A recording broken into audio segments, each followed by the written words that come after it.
Hello, and welcome back to Fractional Futures, the show for CEOs, founders, and investors who want clarity on modern marketing leadership. I'm Paul Mills, founder at VCMO, and today we're tackling a question that catches businesses out far too late. When does a business actually need a fractional CMO? Across scale-ups, mid-market firms, and even large enterprises, the early warning signs are almost identical. And spotting these indicators early protects growth, it avoids wasted budget, and stops marketing becoming noise instead of impact. In this episode, we'll be exploring those triggers in more detail, and we'll be discussing how they can be acted on. Joining me today is someone who's seen these signs in the real world, the brilliant Rachael Wheatley, a chartered marketer, a SOSTAC certified planner who works with organizations navigating these challenges every day. Hi, Rachael. Great to have you here. Before we jump in, can you give our listeners a quick glimpse into your marketing background? Yes, thank you, Paul, and thank you very much for inviting me on this podcast. I've been in marketing a long time, so kind of spent quite a spell in-house before setting up my own business, and I've done that for the last 15 or so years, and now operating as a fractional CMO for companies like professional financial services, tech, education, so where long-term relationships are really important and building long-term relationships with prospects as well as clients is important. And typically for sizes anywhere upwards of about £2 million to 35 million pound turnover. So, Rachael, let's start with the biggest and often the most damaging sign, and that is the absence of genuine strategic marketing capability at the leadership level. Can you unpack what a business might experience when key marketing decisions are made by non-marketers or perhaps juniors at the early stage of their career? Yeah, I think it's interesting. I've seen that a lot. I mean, I think where I've seen it most frequently is where a non-marketing leader is essentially running the marketing, and it might be the MD, might be the CEO, it might even be a kind of different, more senior person, and they don't have a marketing background. I think part of this links, doesn't it, to the fact that marketing is perceived as easy, and so anyone can do it. But actually, what I found over the years is that actually marketing, even if you're not from a marketing background and you're leading it, you do need to know enough about marketing to do it properly, to not just run the marketing team properly, but actually for it to be effective. So I guess what you might see is marketing is very, very much treated as executional rather than strategic. It's kind of on the periphery rather than at the centre. It's, not in board conversations, for instance. And the tactics are done in isolation. So they might seem to the outside world and maybe to us marketers as a little bit scattergun. That's right. And I like the point there, particularly organizations that are led by non-marketers. And I've seen this in the legal sector and accountancy, where you might have a partner of the organization who is basically the person making all the key decisions or suggesting what marketing activities should be done.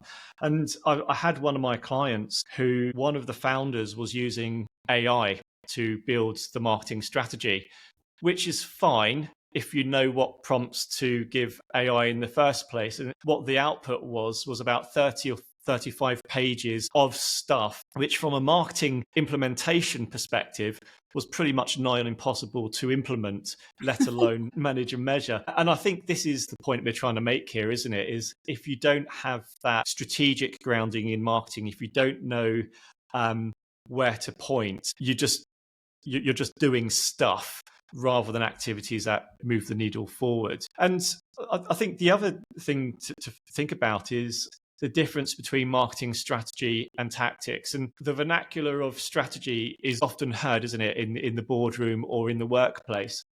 We've got a strategy for that. We've got a strategy for this.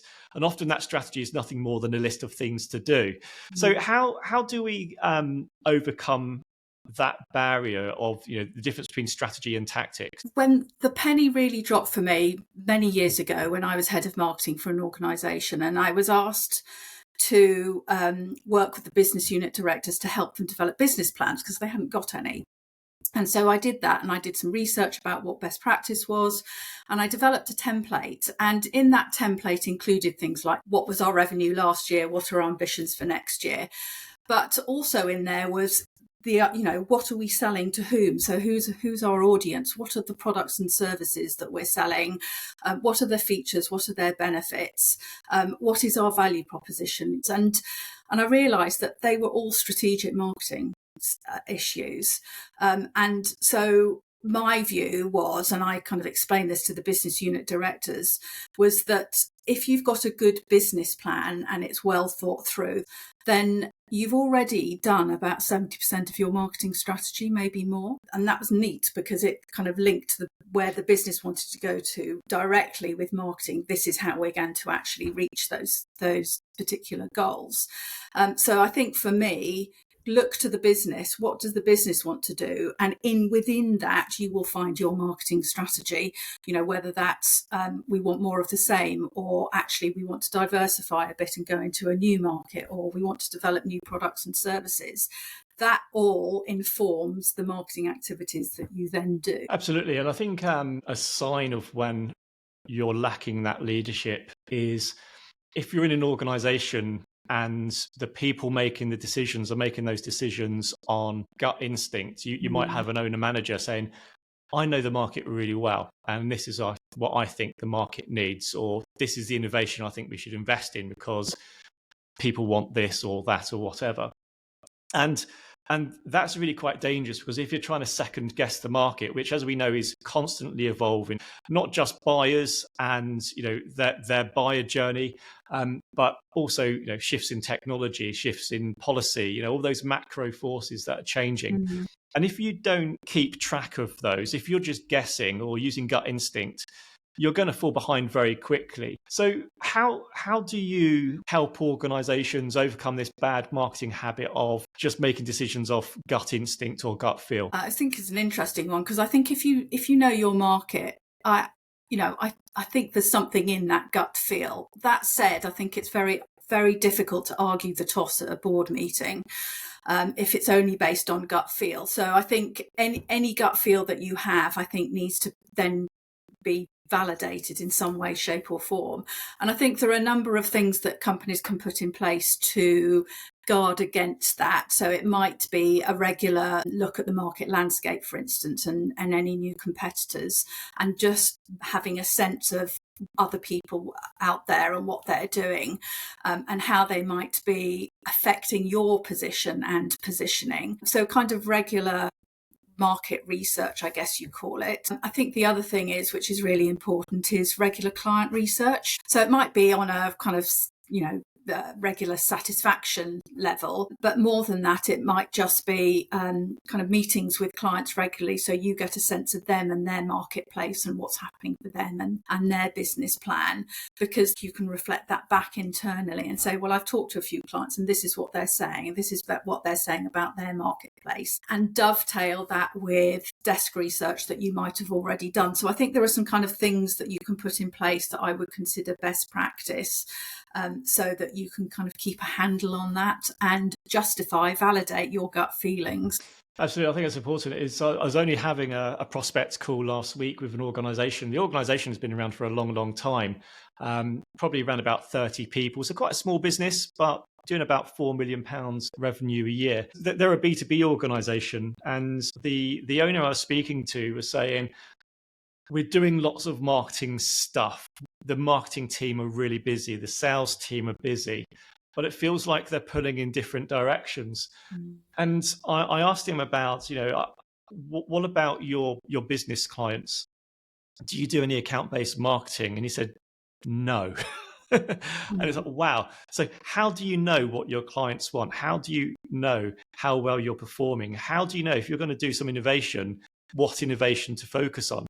And the sales team went in one direction, the marketing team were going in a completely different direction, and it was just chaos. And I think that's another warning sign of when you lack that strategic marketing capability in the business. If marketing aren't talking to sales, if sales aren't aligned to customer services, if you're working off plans that aren't aligned to the commercial objectives, then you're in trouble, aren't you? Yeah, you really are. And I think marketing has a key facilitative role there to bring together kind of marketing, sales, service, customer service, even product teams, because it's one customer journey after all.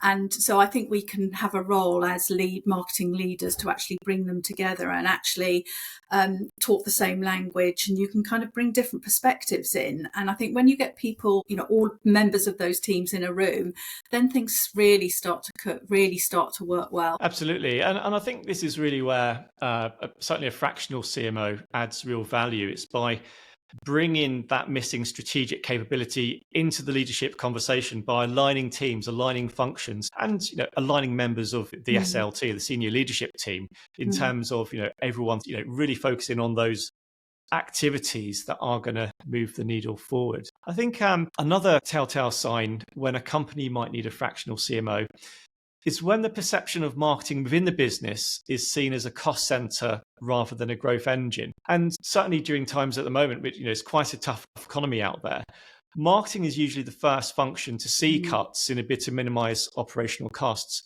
So Rachel, for the listeners, what are the signals they might recognize within their organizations when marketing is seen as a cost center? I think leaders might see things like marketing may be struggling to demonstrate commercial value, and maybe they don't have the language of finance, so they're not kind of talking, cost of acquisition, for instance, for a customer, or customer lifetime value. So it may be that you've got some inexperienced marketers. It may be that you haven't put any metrics in place, so you can't say this bit of marketing has helped us actually generate this much demand or this many leads. And they don't see marketing looking at either the volume of stuff coming in, things you can count, or prospects progressing through that customer journey. I think unless you can tie marketing activities and say, this is the job it's doing and this is why we have it in place, if you can't explain it in those terms, then of course people are going to see it like a cost, not an investment. And I think the other challenge is that marketing is often seen as short term. The things in marketing that generate awareness are usually the most expensive. If you think of kind of ads, pay-per-click ads, exhibitions, kind of big things, they usually cost most money. And so if marketing is asked to generate lots of leads or lots of demand, that necessarily involves activities that cost more money than if you were doing a key account program, for instance. And so it's a kind of vicious circle. You're being asked to do stuff that actually costs more money, and therefore they see it as a cost, not an investment over time. Yeah, I think you're right. I think there's a massive difference between product marketing and services marketing.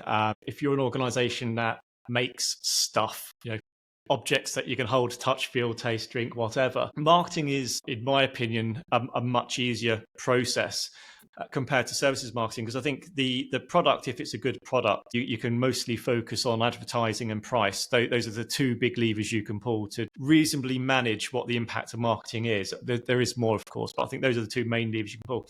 Whereas in services marketing, there is often a much longer buying cycle. There's more complexity because it's an intangible thing that you're offering. The buyers will look at more solutions.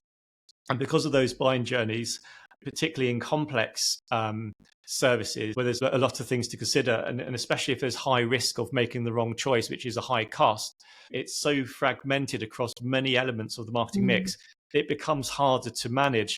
And I think your point about linking activity to revenue is really critical for the marketing person or team to win credibility with the board or the senior team. And I think this is where a lot of marketers are falling down at the moment. And I guess marketers who are early in their career, who might be presenting dashboards to their boss or the board, which might be vanity metrics like followers or the growth in communities. Maybe you're demonstrating we've got more reach, but is that reach converting into a purchase? Probably not. And I think really that connecting those dots is really important for marketers to be able to do. And if you don't have that capability in the business, maybe you need to get that capability in to make that happen. Yeah, I think it's really interesting because obviously kind of attribution of marketing activities has long been a thorn in our side, hasn't it? In terms of attribution, I think a couple of things are going on. One is a last touch bias. So the salesperson might say, that person's bought from us because of that conversation that I had with him last week. But what that person is forgetting is all of the good stuff that marketing's done.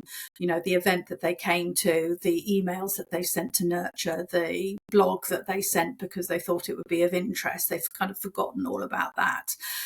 So I think sometimes marketing attribution and kind of saying this marketing has led to this revenue, you're looking over a longer time scale. But I think if you can plot the journey and say, we've done this marketing and we put in front of the prospect this next step, and they've taken this next step, and we know they have because they've turned up to this event or they've downloaded these things, then you can show progress.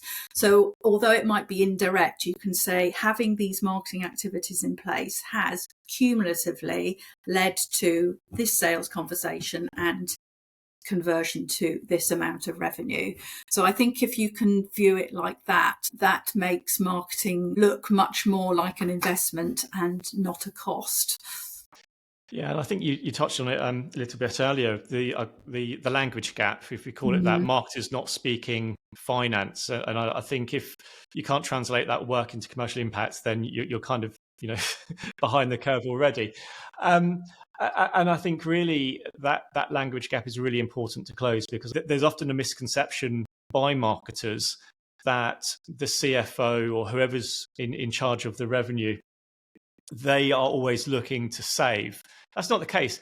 The CFO is quite happy to invest. They're quite happy to give you the money as long as you can demonstrate that there is an investment case, rather than a case of creating more noise and making your marketing team look busy. Yeah. And I've always found that, certainly with the clients that I've worked with and the jobs that I've had, that having conversations with the CFO is really helpful. And I think if you can kind of talk to them and say, this is my plan, this is why I'm doing these kind of marketing activities, this is what I think success would look like, can you give me the data that will help me prove that? And I think if you have that kind of conversation and discussion, you're getting them on board, you're helping them to understand what your plan is. You're not just presenting them with a budget with absolutely no context or validation or justification. I think most good CFOs would really warm to that. And I think that's a good way of getting more knowledgeable about that financial language. So I think one thing for marketers is really, as early as possible on in your career, is kind of get comfortable with financial language and what the CFOs talk about and the reports that you might get, and work out, say, how can what we do in marketing and sales and customer service contribute to that income, that revenue? What does success look like? Absolutely. If you're a marketer in a portfolio company that's private equity backed, you've got to learn the language of the investor as well. And again, you're going to have even more scrutiny and spotlight on you working with investors. And again, that commerciality in language and profitability in talking EBITDA, net margins, and all that kind of good stuff is really where you'll differentiate yourself. You can't necessarily expect your fresh from university graduate who's just come in as a social media person to know all that. And I think expecting someone who's early in their career, doesn't have the strategic knowledge, expecting them to speak this kind of language, it's never going to work. And that's really when a classic sign of when you need to get a fractional CMO in or someone external to show the way. Yeah, absolutely. Rachel, I want to segue into the final topic for this episode. One of the classic signals, and knowing when to bring a strategic marketing leader in, is when the business drowns in tactical activity but is lacking direction. The analogy I like to use is there's no point rowing harder if you're rowing in the wrong direction. And this is and this is exactly what we see in businesses time and time again. The marketing team look and sound and feel busy, but I'm not seeing any impact. So Rachel, from your perspective, what are the warning signs you might see in businesses when they adopt a tactics first approach? I think what you might see is that marketing feels a bit fragmented, a bit scattergun. So you've just got a kind of few activities that are doing, but there's no real cohesion to it. And they're not prioritized. And, when somebody comes to you, as if you're on the marketing team and says, oh, can you just do this? You say, okay, I'll just do that. there's no reason behind it, there's no context, you don't know what that's trying to achieve. So I think that's a definite warning sign, and I'm sure you, Paul, like me, have seen that a lot. I think another sign might be that, as you alluded to, marketing's busy, but they can't necessarily explain why they're doing what they're doing. And I think the other thing that we see is that there might be several suppliers who are being used for certain activities, more specialist perhaps, but they're not kind of brought together as a plan, and they're not necessarily briefed in the context of this is overall what we want to achieve, and this is how the marketing plan connects to the business plan. So I think those are some of the signs that I see where they've actually not really thought about the strategy, and they're just starting with the tactics first and thinking that we'll do lots of activity and that will get us where we want to get to. Yeah, and I remember, I'm just reflecting back to my early marketing career when I was in-house in corporates, and whenever the organization was struggling, they might have had, one or two bad quarters, sales were flatlining or maybe losing sales to competitors, that there would often be a process which would invariably be a morning or a day workshop where a select bunch of people from multiple functions in the organization were brought into a room, and the session would be led by a member of the senior leadership team, and it often looked like, guys, we're not doing particularly well. Today's all about coming up with some new ideas of how to turn things around. And what these workshops invariably were was just a brainstorm session of let's do more stuff. And I remember back to these because they used to really infuriate me, because I would always be the one that said, look, what is the root cause? What's the data here? Why we come up with ideas? What's the root cause for the sales? Is there a conversion issue? Are the sales team converting? Have the sales team been trained properly? Have marketing got the message right? Are we focusing on the right features and benefits and value? Our customer services, have they got the right scripts for customer care? So on and so forth. All of that root cause was completely ignored. The strategic unpicking of the problem, and the workshop, there'd be loads of ideas, and you'd always have someone saying, oh, no idea is a bad idea, and all this kind of good stuff. You'd have people rolling their eyes. Oh, we did that 10 years ago, it didn't work. And so often, for me, when I'm speaking to prospects and they said, oh, we recently had an away day, we had some ideas and we're looking to implement them. It's like, well, again, why row harder if you're in the wrong direction? Don't mask the issue. Get to the root cause. And it's probably a strategic problem that's causing the issue. It might be a pricing problem. It might be a positioning problem. It might be a communication problem. It might be all these different things. Don't jump in at the deep end with more stuff to do, because you're not going to get anywhere. No, it's a really important point, I think it is, to kind of do the analysis first, diagnosis. I mean, it's like, if you went to a doctor and they, you just explained a few symptoms and they kind of, without any question at all, said, right, okay, what you need to do is X, Y, and Z, you'd be appalled, wouldn't you? You kind of think they haven't really delved any deeper and got to know me at all. And I think it's the same true here. You need to ask lots of questions. And I think this is where a good measurement framework and good metrics come in place, because if you look at those metrics and you can say, well, is this a volume thing? Do we actually need more leads, which is what I hear a lot, or is it a conversion problem, or actually our customer churn is a lot higher than we thought it was, and so actually we should start there. That's the priority, not bringing in more leads. That would immediately make us more profitable. So I think this idea of kind of researching, diagnosing, really understanding what's going on is really, really important, and something that people probably don't do enough. They don't take that pause and step back and say, let's really understand what's happening here and what the real problem is. Yeah, and I think that's, again, a classic sign of when you need a fractional CMO or a marketing leader in place, whether it's fractional or full time. You and I, Rachel, we're both SOSTAC certified planners, so we use the SOSTAC framework to help guide that diagnosis piece. We look at what is the situation, we look at evidence, we look at data, we look at what the objectives might need to be to overcome the issue, and then the tactics. So it's always strategy first, tactics second. And I think particularly in a challenging economic environment like we have at the moment, business leaders are under time pressure, and they might be under pressure from the boards or investors or other stakeholders. And so that sort of time-bound pressure pushes you into that bad habit of jumping straight into tactics. It's the easy thing to do. Well, let's just try some new things.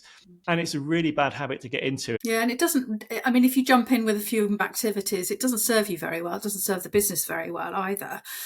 So I think that's where that kind of senior input is really helpful, is to say, actually, I've seen this before, and actually, you really do need to pause and step back before you dive into doing more marketing.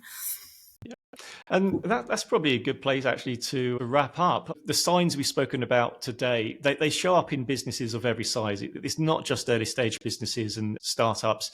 It can also be mid-tier businesses and large enterprises. Next time, we'll be tackling the big question that everyone has: what does a fractional CMO actually do?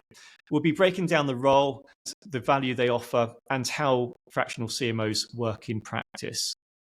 If any of today's signs feel familiar, take a moment to reflect on your own organization and maybe what you need to do differently to make some of these triggers disappear.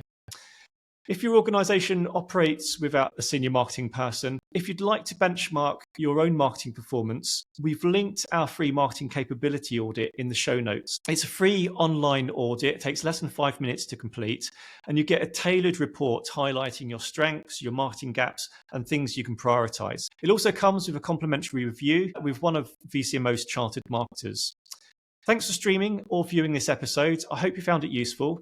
Rachel, thank you for joining us and sharing your expertise and your stories. I look forward to sharing more insights on fractional leadership in the next episode. Thank you very much.